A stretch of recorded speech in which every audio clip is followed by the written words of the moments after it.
Hello दोस्तों, कैसे हो आप सब लोग। एकदम मस्त होंगे, मैं भी एकदम मस्त हूँ। तो दोस्तों, मेरे ब्लॉग की शुरुआत हो रही है मेरे ससुराल से, यानी कि डोबरा गांव से। तो आज हमारे गांव में है शादी, तो ब्लॉग की शुरुआत हो रही है 10 बजे से। तो आज हमारे गांव में मतलब शादी है, और आज हम मतलब मेरे शादी के बाद फर्स्ट शादी है। तो आज हम शादी देखेंगे अपने गांव की कैसी होती है। मैं पहली बार देख रही हूँ अपने ससुराल वालों की शादियाँ। तो देखते हैं कैसे मनाते हैं और कैसे नहीं। तो बने रहें मेरे साथ ब्लॉग में, और आज का व्यू बताती हूँ आपको।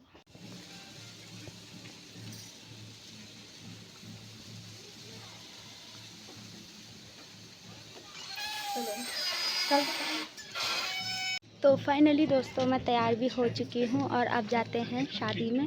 तो चलो चले शादी में।